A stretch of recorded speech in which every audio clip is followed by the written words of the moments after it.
그럼 현재 풍선 효과로 인해서 집값이 오르고 있는 지역은 어디인가요?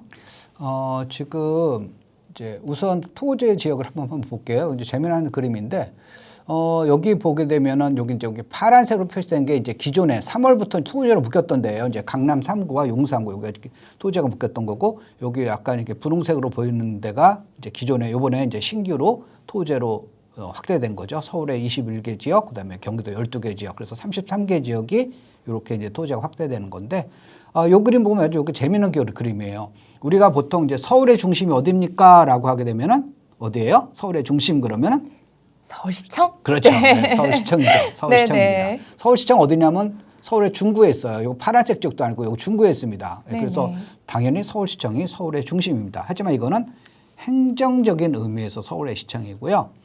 경제적인 측면 또는 투자적인 측면에서 서울의 중심이 어디입니까? 그러면 강남이에요. 강남이죠. 네, 바로 강남 업무 중심지 바로 이제 테헤란로를 중심으로 해가지고 거기에 가장 우리나라에서 양질의 일자리, 고임금의 일자리들이 많이 모였기 때문에 서울의 중심은 어디냐? 그러면 이제 강남입니다라고 이제 할 수가 있어요. 그런데 자, 아까 행정적인 측면에서 보면 서울의 중심은 여기 아까 중구에 있다 그랬잖아요. 서울시청. 네. 여기 있으면 이게 서울의 중심이잖아요. 어디서 가더라도 다 접근성이 좋죠. 가운데 있어요. 네. 그런데 아까 강남 경제적인 측면에서 강남 그러면 여기 보면 여기서는 멀잖아요. 네. 근데 그거는 행정적인 측면에서 본 거고요. 아까 보면은 경제적이나 투자의 측면에서 보면은 여기가 중심이면 여기 이 지역을 보면은 가장 가운데 있잖아요. 남북으로 보나 동서를 보더라도 요 빨간색 지역 중심으로 보면 강남이 중심이라는 걸 알 수가 있죠. 그렇죠. 네, 그래서 네네. 우리가 보통 인서울 그러면은 아까 이제 대학교 갈 때 인서울 그러면 이제 서울에 있는 대학을 들어가는 거 우리가 인서울이라고 하잖아요. 네네. 투자에서도 인서울 그러면은 서울에 주소지를 둔 곳을 사는 것이 인서울이 아니에요. 바로 여기 분홍색 지역 안에 여기 있는 걸 사는 걸 갖다가 우리가 인서울이라고 할 수가 있습니다. 왜? 아까 행정적인 측면은 중심이 서울시청이지만 여기는 이제 경제적인 측면에서는 강남 테헤란로 중심지라고 말씀드렸잖아요.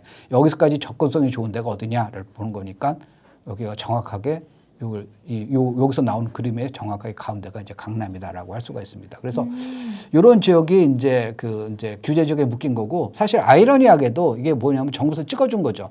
야, 여기가 이제 인서울 지역이니까 너희들 혹시 인서울 하고 싶은 사람은 여기 와서 집 사라는 게 이제 정부에서 찍어준 건데, 그런데 여기 보면은 이제 주변 지역에 뭐가 있는가 한번 볼게요. 여기는 이제 규제역이 안 묶여진데 의정부, 여기 붙어 있는 데가 의정부, 남양주, 구리, 광주, 기흥구, 권성구, 군포시, 그다음에 이제 만안구, 시흥시, 부천시, 김포시, 그다음에 이제 고양, 덕양구가 있습니다.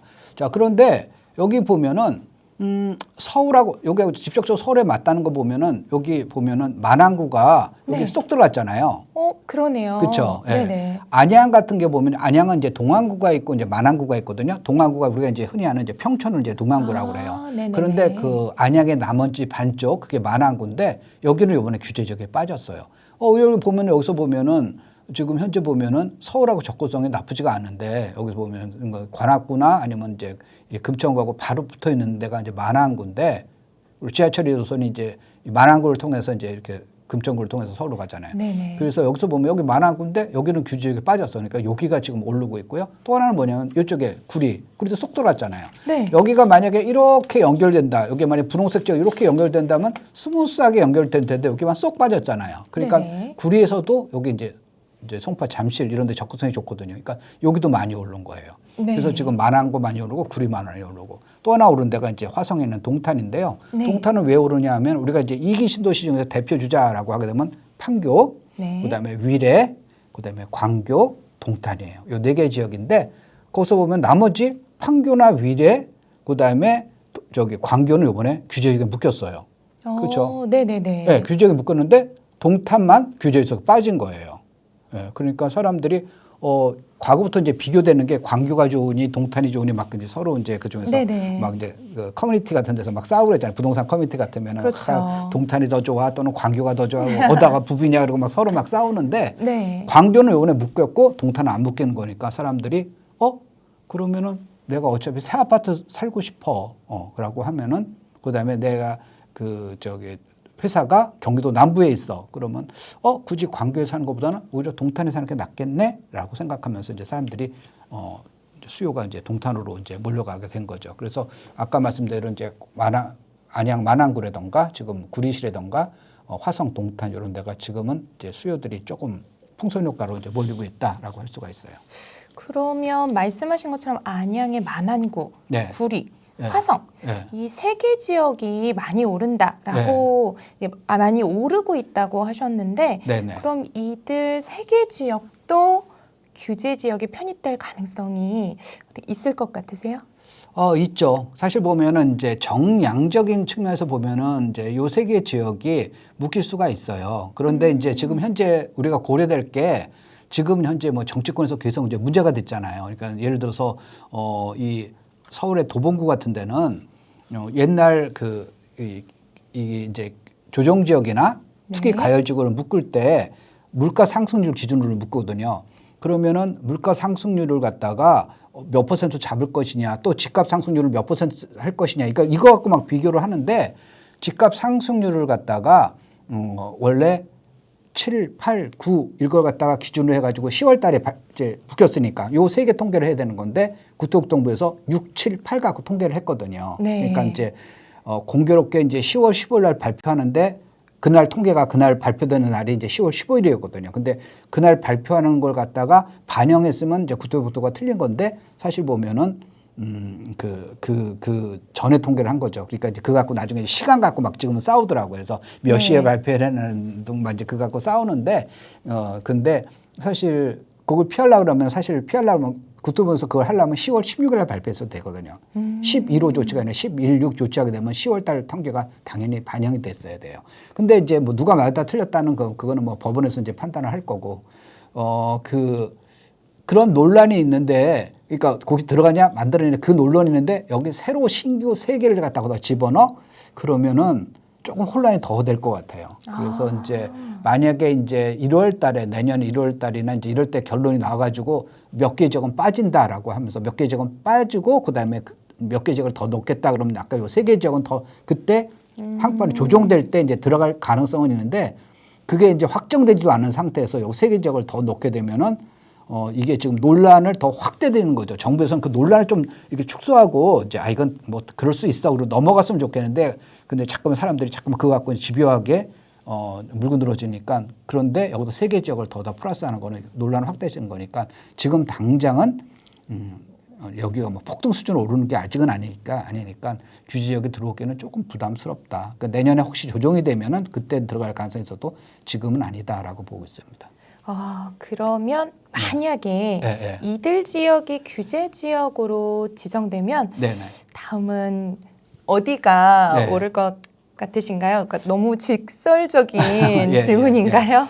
이게 보면은 이제 이게 풍선 효과라는 게 상당히 재미가 있는 거예요. 그러니까 어디가 지정돼. 그러면 이제 그거보다 투자 가치는 비슷한데 아직 규제가 안 된 대로 잠깐 투자자가 이제 몰려갈 수밖에 없는 거예요. 그러니까 풍선 효과는 피할 수가 없어요. 그런데 그렇다고 전국을 규제적으로 묶을 수는 없잖아요. 그러니까 예를 들어서 수도권을 다 묶어. 그러면 그다음에 수도권하고 인접한 천안이 막 오를 거란 말이에요. 그럼 천안까지 묶어. 그러면 그 밑에 이제 뭐 세종이나 대전 막 오르고. 그러니까 묶어. 그러면 이제 그다음에 이제 밑으로 해가지고 무슨 저기 경상도나 전라도까지 쫙 펴질 건데 그러면서 어딘가는 잘라야 돼요. 어딘가는 잘라야 되는데 지금 아까 세 군데가 이제 많이 오르는데 거기가 많이 묶이면 이제 그다음 보는 건 저는 기흥구로 보고 있어요. 그래서 우리가 이제 용인의 수지구는 이미 묶였거든요. 근데 용인은 이제 기흥구는 안 묶였어요. 왜 용인 수지는 묶었고 기흥구는 안 묶었습니까? 이제 어딘가 잘라야 되는데 수지는 조금 많이 올랐고 기흥구는 이제 조금밖에 오르지 않아서 이제 거기서 이제 잘림을 당한 거거든요.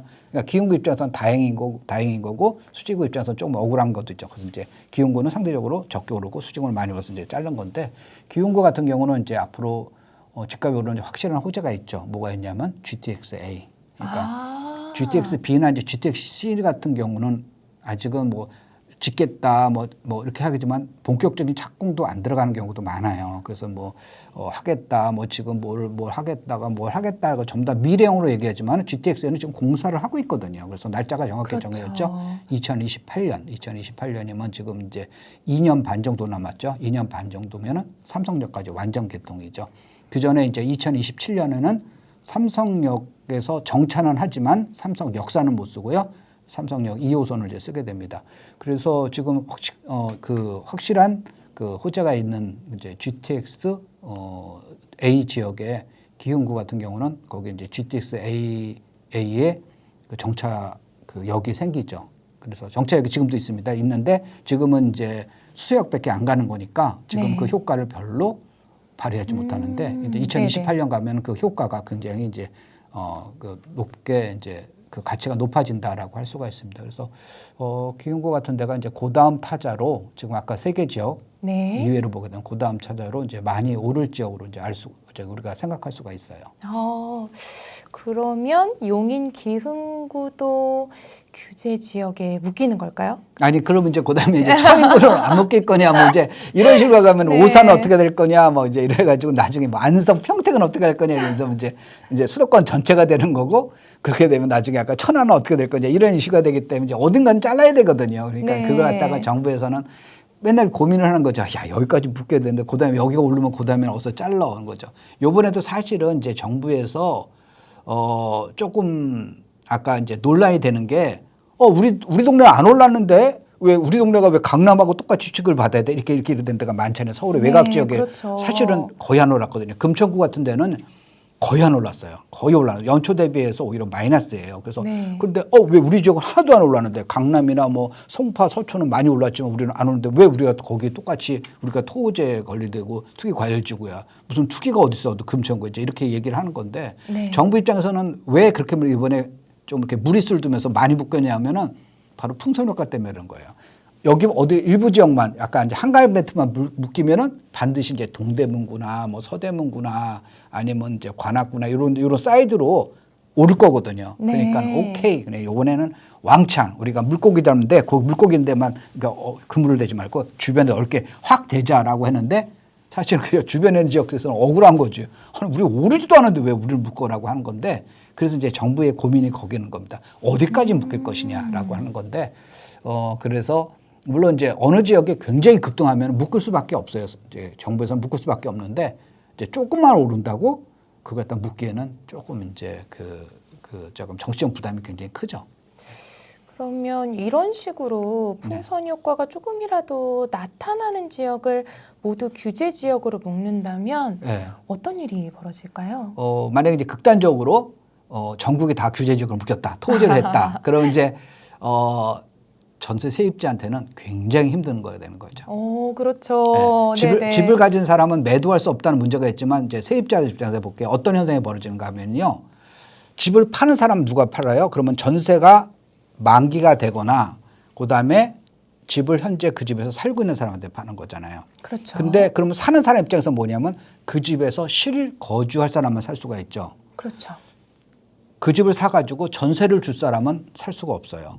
또는 기존에는 전세 낀 걸 사가지고 승계할 사람도 집을 살 수가 없어요. 그렇죠. 그러니까 기존에 전세가 만기되더라도 어떻게 되냐면 실수요자가 들어가면서 그 세입자는 나가야죠. 근데 세입자는 어디 가서 집을 구할 수가 있어요? 왜? 전세 매물이 없잖아요. 왜 없을까? 아까 보면은 점점 줄어들죠. 전세 매물이 줄어들죠. 기존에 전세 껴있는 게 잠깐 집주인들이 들어가는 거죠. 집주인들이 새로 사는 사람도 실거주자, 집주인인 거고요. 또는 기존에 있는 것도 전세가 만기되면은 기존에 있는 집주인도 들어갈 가능성이 높아요. 그렇죠. 들어가가지고 세입자한테 만기가 되는 거니까 내가 지금 당장 팔 타이밍이 아니고 일단은 내가 들어갈게. 당신 나가쇼. 들어가서 내가 있다가 그다음에 매수자가 나타나면 좋은 가격, 내가 원하는 가격에 매수자가 나타나면 그 가격에 나 팔고 나오면 되는 거니까. 그러니까 네, 그런 전략을 쓸 거기 때문에 결국은 시중의 전세 매물이 막 마구 줄어드는 현상이 벌어집니다. 지금은 이제 몇 개 지역만 이제 그런 현상이 벌어지니까 전세 시장이 지금 전세 매물이 줄고 있어라는 얘기는 하더라도 사람들이 설마 뭐 이렇게 생각을 하는 거죠. 예. 그리고 또 이제 이렇게 얘기하시는 분 많아요. 그러니까 오케이. 그러면 전세 실수요자가 여기 들어간다 그러면 그 실수요자가 빠져나온 지역은 전세를 줄 거 아닙니까? 그러면 전체로 보면은 전세 매물이나 전세 수요자는 비슷할 거 아닙니까? 라고 하는데 그 말도 일리는 있어요. 하지만 지역적으로 보게 되면은 아까 규제 지역은 전세 매물이 없어진다. 반대로 비규제 지역은 전세 매물이 많아진다. 이런 현상이 벌어지기 때문에 일종의 펌프 효과죠. 그러니까 여기서 세입자들을 이쪽으로 빼내고 여기 규제에 있는 세입자를 빼가지고 비규제 지역에 배치하는 그런 현상이 벌어지기 때문에 오히려 저기서 보면 그 시장의 왜곡 현상이 벌어질 수밖에 없습니다.